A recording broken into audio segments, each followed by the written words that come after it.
সশস্ত্র বাহিনী অনুষ্ঠানে সেনাকুঞ্জে যাচ্ছেন বেগম খালেদা জিয়া।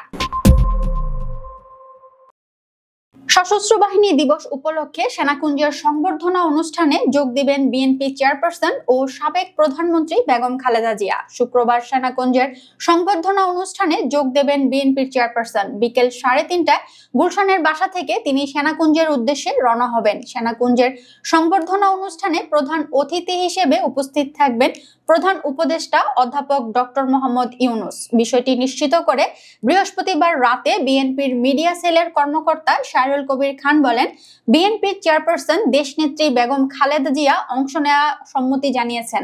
দলীয় চেয়ারপারসন তার মেডিকেল বোর্ডের পরামর্শ অনুযায়ী তিনি এই অনুষ্ঠানে অংশ নেবেন। গত বছর খালেদা জিয়া প্রথম প্রকাশ্যে কর্মসূচি হিসেবে সেনাকুঞ্জের সংবর্ধনা অনুষ্ঠানে যোগ দেন। এর আগে 2018 সালের 5ই ফেব্রুয়ারি সিলেট সফরের মাধ্যমে বেগম খালেদা জিয়া শেষবারের মতো জনসমক্ষে হাজির হয়েছিলেন। এবার সশস্ত্র বাহিনী দিবস উপলক্ষে সেনাকুঞ্জের সংবর্ধনা অনুষ্ঠানে যোগ দিতে বিএনপির চেয়ারপারসন বেগম খালেদা জিয়া, ভারপ্রাপ্ত চেয়ারম্যান তারেক রহমান, মহাসচিব মির্জা ফখরুল ইসলাম আলমগীর সহ একাধিক শীর্ষ নেতাকে আমন্ত্রণ জানানো হয়েছে। প্রসঙ্গত, সশস্ত্র বাহিনীর বলিষ্ঠ ভূমিকা এই বাহিনীকে জাতির আস্থার প্রতীকে পরিণত করেছে। ভবিষ্যতেও এই ভূমিকা অব্যাহত থাকবে বলে আশা প্রকাশ করছেন বিএনপির ভারপ্রাপ্ত চেয়ারম্যান তারেক রহমান। বৃহস্পতিবার সশস্ত্র বাহিনী দিবস উপলক্ষে তার নিজের ভেরিফাইড ফেসবুক পেজ দেওয়া এক স্ট্যাটাসে একথা বলেন তিনি। তারেক রহমান বলেন, সশস্ত্র বাহিনী দিবস উপলক্ষে আমি বাংলাদেশ সেনা, নৌ ও বিমান বাহিনীর সব সদস্যকে জানাই আন্তরিক শুভেচ্ছা ও অভিনন্দন।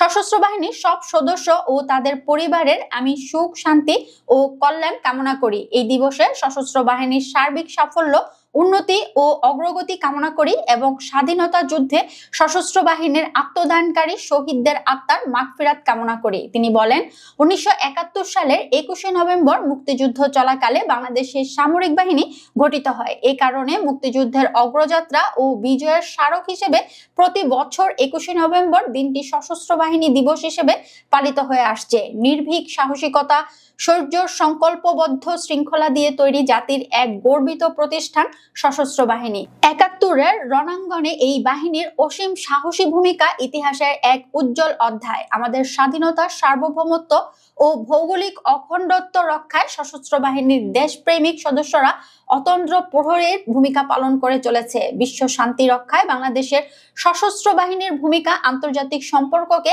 আরো শক্তিশালী ও প্রশংসনীয় করেছে। তিনি আরো বলেন, আমি আশা করি ভবিষ্যতেও এই ভূমিকা অব্যাহত থাকবে। দেশের সব প্রাকৃতিক দুর্যোগ ও দুর্বিপাকের সময় সশস্ত্র বাহিনীর বলিষ্ঠ ভূমিকা এই বাহিনীকে জাতির আস্থার প্রতীকে পরিণত করেছে। বিএনপির ভারপ্রাপ্ত চেয়ারম্যান বলেন, মহান স্বাধীনতার ঘোষক সাবেক রাষ্ট্রপতি, সাবেক সেনাপ্রধান শহীদ জিয়াউর রহমান বাংলাদেশ সশস্ত্র বাহিনীকে আধুনিক বিশ্বের সঙ্গে সঙ্গতি রেখে একটি প্রযুক্তি নির্ভর, গতিশীল ও দক্ষ বাহিনী হিসেবে গড়ে তোলার লক্ষ্যে ব্যাপক কর্মসূচি গ্রহণ এবং বাস্তবায়ন করেছিলেন। তিনি বাংলাদেশের সশস্ত্র বাহিনীকে সুশিক্ষিত ও পেশাদার বাহিনীতে পরিণত করেছিলেন।